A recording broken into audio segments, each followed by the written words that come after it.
Hello and welcome to the Business Thorcast. Today we're going to be talking about how we as a team can meet the ever-rising demands of the market. How do we appear impeccable to customers? In other words, how do we allow our teams to make small failures behind the scenes, but ensure that those failures never make their way to the customer? And then last, how do we create that elite team that can adapt to an ever-changing marketplace and an ever-changing customer? We'll talk about that and more today on the Business Thorcast.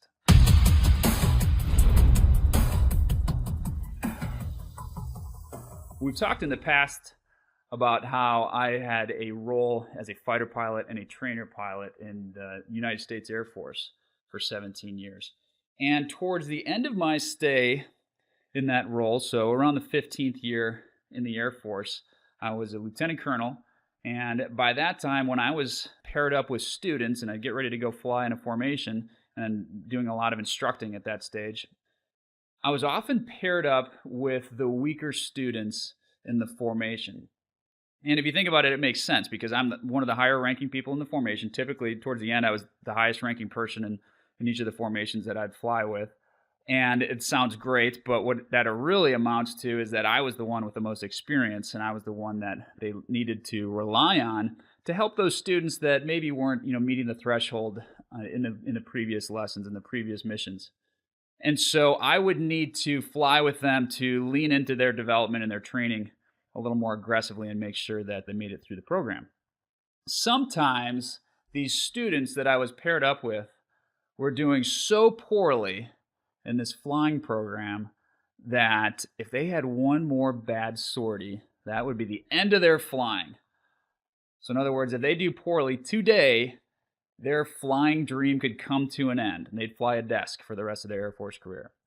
And if you can imagine these individuals, this is an incredibly anxious moment because they've been dreaming about having this opportunity since they were kids. Since they were 4 years old, they've been watching all of the Top Gun movies. They know all the quotes from the flying movies. They have pictures of F-15s and F-16s on their walls since they were little kids. They went to the Air Force Academy. They did everything that they were supposed to do, and here they were in the flying program that they dreamed of joining. And if they don't perform today, their dream could come to an end. Well, as that person is sitting across the table from me and we're getting ready to brief and go fly the mission, I always start the briefing the same way. I say the following: you will not have a perfect mission today. I will not have a perfect mission. As a matter of fact, in more than 2,500 missions, I have never flown the perfect sortie. I'm not expecting you to be perfect. I am not assessing you on your ability to fly perfectly. I'm assessing you on your ability to adapt and react when the inevitable mistake occurs. You see, I do not expect perfection, but I do expect you to be impeccable. There's a difference. Impeccable means we never allow our mistakes to affect safety of flight. Or in your world, the mistakes that you make can never make their way to the customer. It's important that we empower our teams with the ability to fail, with the ability to make mistakes. But that comes with a caveat. We never make the same mistake twice, so we have to have the system in the background that allows us to pivot and iterate and improve from yesterday's performance.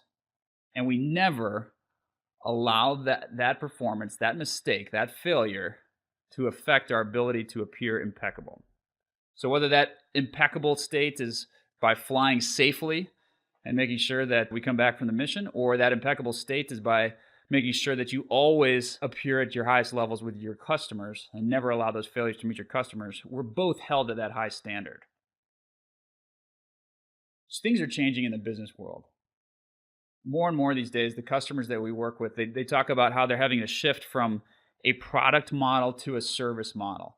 And it doesn't matter what industry you're in, everyone is talking about the new customer expectations that exist and how it's just shifting the entire marketplace.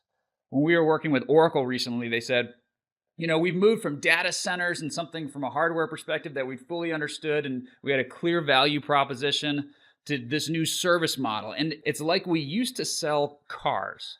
They said, we were comfortable selling a car. I could go through that complex sale of getting you on board for buying that big purchase, making that big purchase and what that would entail. And we would make the sale and we'd high five each other and we'd sell a couple cars in a time period, but you didn't have to sell a ton of them. You just got good at making that big sale. Well, that's totally changed now. They said it's moved from us selling cars to it feeling like we're providing Uber services. And instead of selling the car, I just got to give you a ride.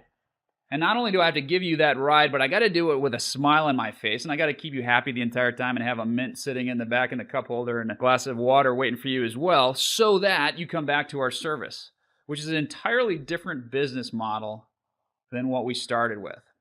And that requires an operational reboot for that to take place. And Oracle's not alone in that conversation. Across every industry, companies are saying the same thing. We're moving from selling products to selling services.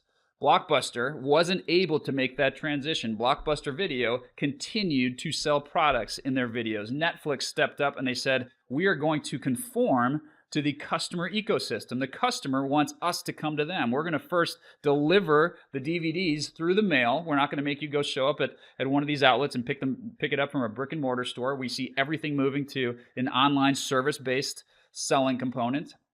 And then when that wasn't good enough, they said, we're going to go to streaming content and we're going to provide that to you right to your mobile device. And so we're going to even take one more step out. You don't even have to walk to your mailbox anymore. You just get it directly to your device. So in that example, Blockbuster wasn't able to conform to this new system. Netflix was, and we see how successful Netflix has become. In the 1990s, there's a popular theorem came out, and it's called Moore's Law. It's from one of the founders of Intel, popular microprocessor company. And they said that Moore said that every 2 years, the microprocessors were doubling in capacity and capability. And that was pretty impressive at the time because, if you can imagine that if cars were, for example, doubling in their speed every 2 years. So you start off with your first car and it goes 60 miles an hour. 2 years later, it goes 120. 2 years later, it goes 240. 2 years later, it goes 480. Those would be monumental advances and leaps in technology that would require complementary leaps in the supporting resources like the tires and the engine to support that. And so that was what was taking place with products in the 1990s. And it made it very difficult for the rest of the consumer ecosystem to keep up with those products. As those microprocessors were doubling every 2 years, it meant that we were always having to innovate and create in anticipation of this massive leap forward in capability with the microprocessor. So Moore's Law doesn't get talked about that much anymore. There's another observation that I've had, though, over the past 5 years of working with different companies and in every industry, and we'll call that Thor's Law. And that is that instead of the capabilities of the hardware doubling every 2 years, the expectations of the marketplace are doubling every 2 years. The expectations that you and I have are rising at an exponential rate compared to the products, the services, the capabilities of the companies that are out there. Let's talk about a couple of examples. So Amazon Web Services, they had an outage back in March. And if you remember this, it was on front page news. It was in the Wall Street Journal. It was on every news media outlet was talking about it. Social media talked about it. Amazon Web Services was out for 4 hours. And if you go do the research on it, they hadn't had an outage of that type for about 2 years leading up to that point. And when the media caught hold of this and the marketplace and the consumers caught hold of this, they didn't say, hey, golf clap, Amazon, you were able to keep this system running for almost 2 years. That's phenomenal. What a great run rate. Your uptime is phenomenal. You're at 99.9% uptime. We'll give you a mulligan for the 4 hours that you're out in March. Of course, that's not what they said. They said, Amazon's out for 4 hours. It lowers the stock price. Everybody is upset about this. They want to know why an outage occurred, period. Instead of looking at the great historical rate that they'd had. And it's because our expectation for that company to appear impeccable is so high. British Airways was another great example from this summer. If you remember back in June, British Airways had an IT outage behind the scenes as well. And that IT outage stranded customers, and it's going to cost them about 100 million pounds because they had an IT system that failed for a couple of hours during June. And once again, the marketplace goes nuts because they didn't appear impeccable to the market. They weren't able to conform to the consumer demands.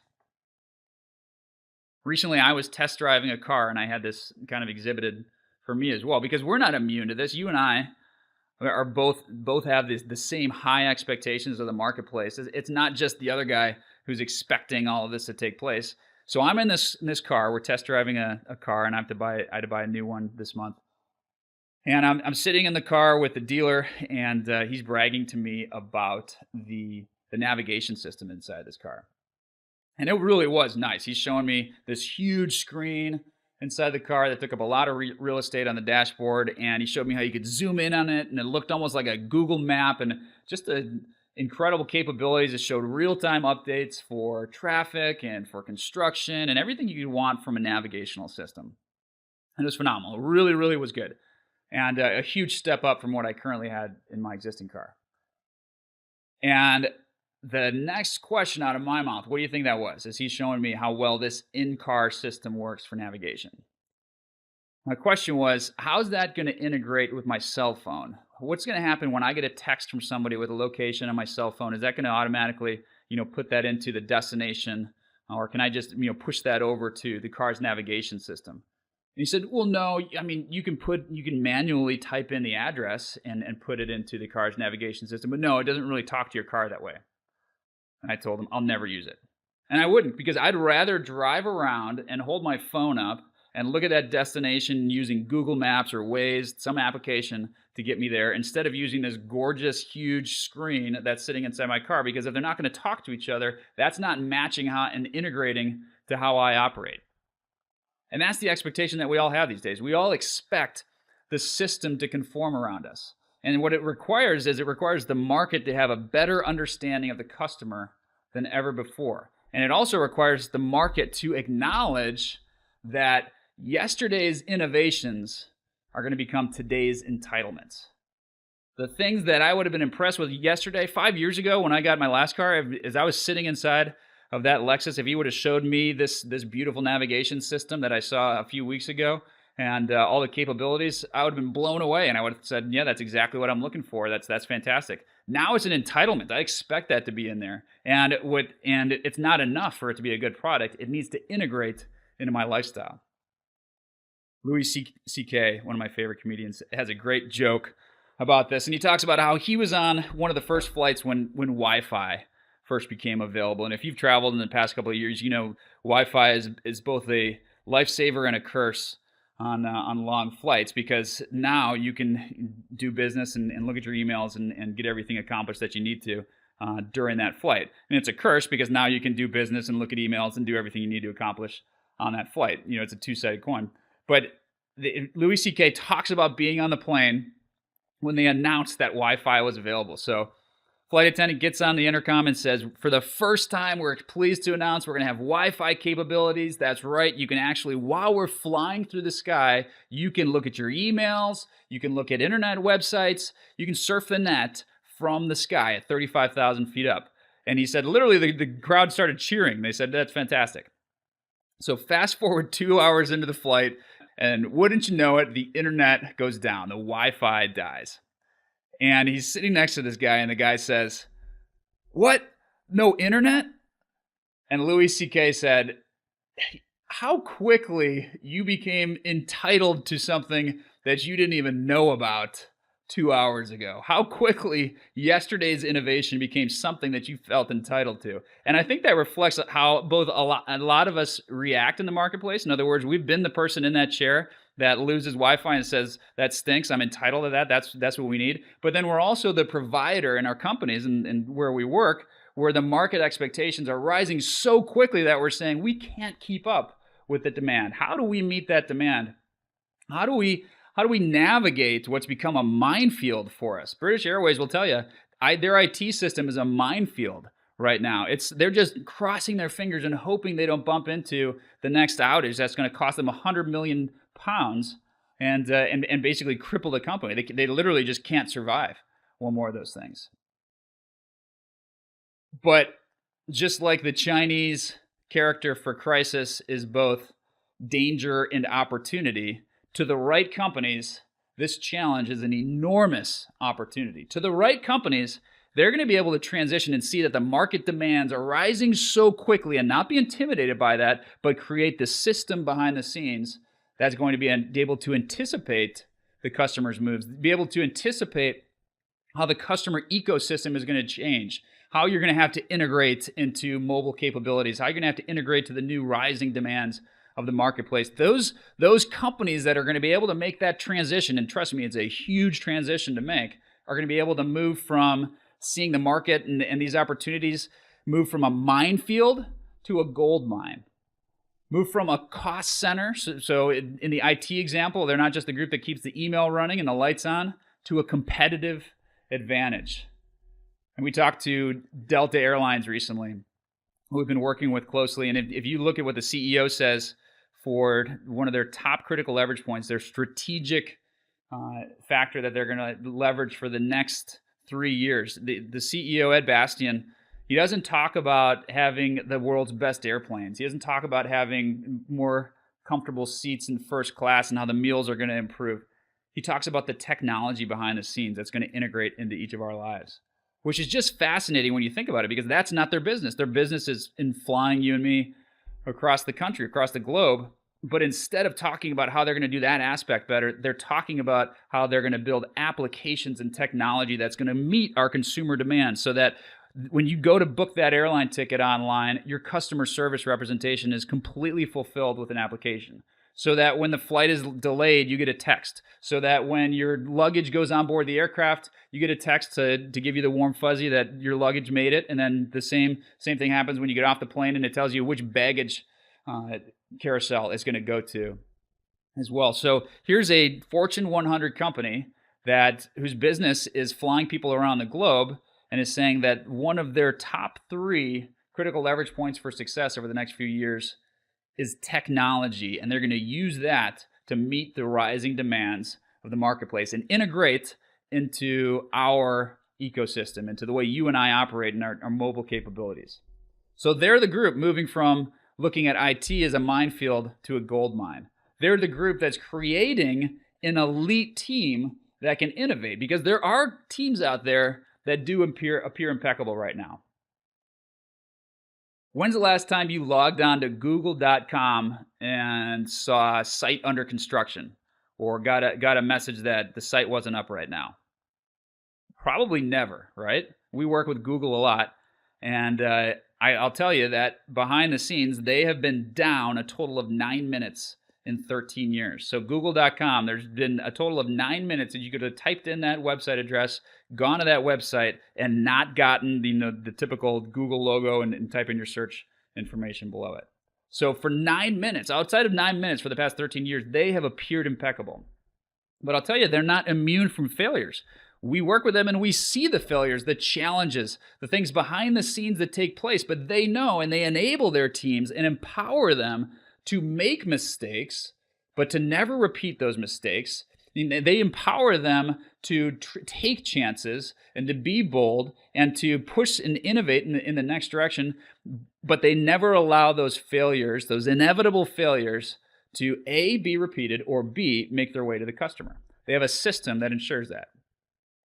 So in the last 5 minutes, let's talk about how you create that system, much like we had to. As we're teaching students how to fly an airplane, we're teaching students how to fly faster than the speed of sound as you're going in and out of the clouds, and you've got 4 wingmen that you're trying not to run into, and make sure that everybody is choreographed in the execution of their flight, and everybody sees each other and doesn't go blind on one another, and all those challenges of manned flight in a 3-dimensional airspace going hundreds of miles an hour, and how we appear impeccable in that environment, to your environment, where you're dealing with complex scenarios behind the scenes, where you're leading projects and teams in a marketplace that's changing around you, with customers who have rising expectations around you.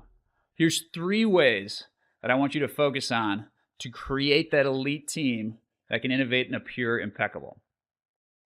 Step number 1 is to define what impeccable means to your team. When we work with some of the IT groups lately, they'll say, it's not fair.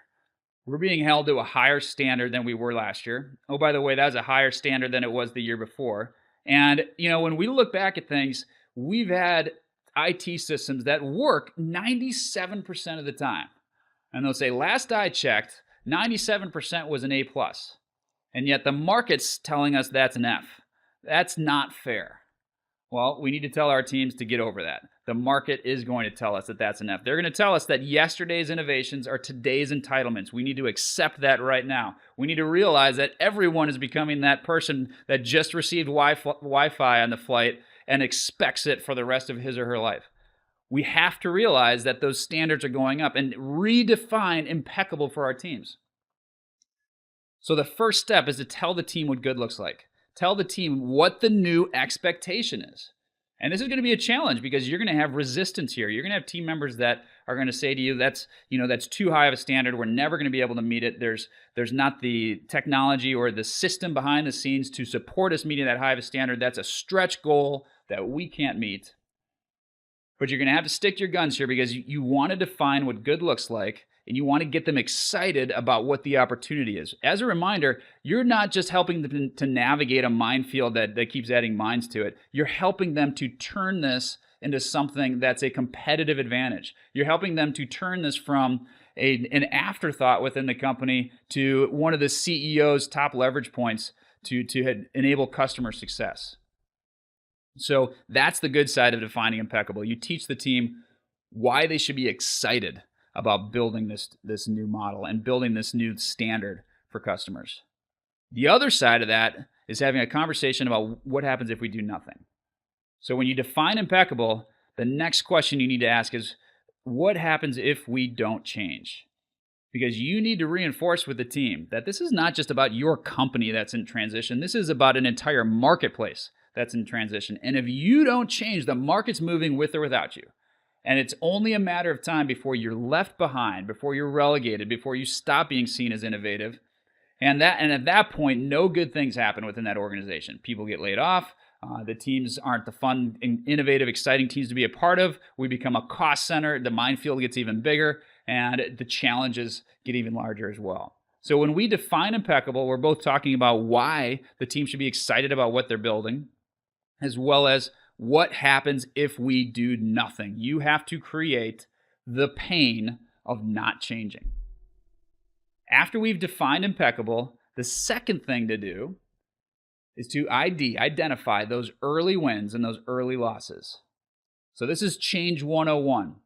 You're going to have pockets of success. Inevitably, you're going to have some challenges as well. You look at the popular change management model that Kotter built. This is one of the first few steps that we celebrate the early victories. And you want to be able to do this to show the team that we're already having elements of impeccable appear within our system. We're already having pockets of success. And if we can create it in certain areas, then we can scale that to the rest of the organization. We recently debriefed a $100 million plus deal that went through with one of our companies, and we're supporting this company in their pursuit of $100 million plus deals. And they had never had one this large before with a single client. I want to say it's about 50 million was the highest that they'd had in the past in a single year with a client, and they closed a $100 million plus deal. And we were able to take that as an early win. And you can bet, and you can better believe that when they redefined what impeccable was for this team and said, we can deliver value to the tune of $100 million plus in the marketplace, the team resisted it, and they said, we're not qualified to do that. We don't have the system behind the scenes to support it. And they got their inevitable early victory, that pocket of success, and we're able to mine that pocket of success for the root causes for that big sale. We're able to mine it for the behaviors that sales team was taking on that allowed them to show $100 million plus of value to the customer and allowed them to realize that opportunity within the marketplace. And we took that checklist and we gave it out to the rest of the team, and we said, if you apply some of these same behaviors to your selling motions, you may not get that $100 million deal right off the bat, but you're at least going to increase your average order value. You're definitely going to add more value to the customers and enhance the brand within the marketplace. And it's inevitable that in some period of time, you will find the $100 million opportunity as well. Because luck is not a part of the equation, right? What's that great Jack Nicklaus quote where he said, the more I golf, the luckier I get? The more we practice things, the more we mine our previous experiences for those pockets of success, for those lessons learned, and apply them to the next iteration, the better, the luckier we're going to appear, the more impeccable we're going to be within the marketplace. We need to build in the opportunity to look backwards and identify those early wins, to scale those, to mine those for the root causes, to share the behaviors with the rest of the team that worked. Build some credibility, build some momentum, build some excitement around the journey. So if you're looking at steps 1 and 2, you're saying we're both defining what impeccable is. We're defining our destination, where we're going as a team. And from the first conversation, it's going to look like we're going to the moon. But we're going to show over time that progressively we're getting closer and closer to that with the early wins that are taking place. The third thing I want you to do is I want you to build in the capacity to iterate to create agility. So it's not just about having that one win. It's not just about having a single $100 million plus deal. It's about teaching the team and scaling those successes so that becomes the new normal. So if yesterday's innovations become today's consumer demands and entitlement, then we need to create the system behind the scenes that supports that as well, so that yesterday's best practices are today's new normal. The things that we did internally where we had pockets of success yesterday become our standardized behaviors for how we operate today. You iterate to create agility with your team. You equip them with the skills to start marching towards that impeccable destination. It's simple. It really is simple, but it's not easy. And it's going to require a lot of upfront work as leaders on these teams to help push them in this direction. But if you can do it, you're opening up the opportunity and making that transition from the minefield to the gold mine, to move from being looked at as a cost center to a competitive advantage, and creating an elite team that can continue to innovate. And pretty soon, once you've gone through these steps, you're going to be able to take your hands off the steering wheel and you've created the new culture that moves in this direction by itself. And that's when things get really exciting. Because now you've shifted from a group that operates to a group that innovates, and you've created a system behind the scenes to allow that. So once again, those 3 steps to start marching down the path to appearing impeccable, those 3 steps to begin to meet those ever-rising consumer demands. Number 1, define what impeccable is. Number 2, ID the early wins, those pockets of success, and mine those for root causes to scale to the rest of the team. And then 3, iterate to create agility. Take those pockets of success, scale those as new best practices, standardize those so that yesterday's best practices are today's standardized behavior. Ladies and gentlemen, if you follow those 3 steps, you'll begin to create teams that appear impeccable within the marketplace. Whether you're flying airplanes faster than the speed of sound or you're dealing with ever-rising demands of the customer, we're able to create a system that supports that impeccable destination. Ladies and gentlemen, thank you for listening to the Business Thorcast. For more information on today's episode, please visit our website at www.thebusinessthorcast.com. And if you like this podcast, please rate it and leave a review on iTunes, Stitcher, or Google Play. Thor, over and out.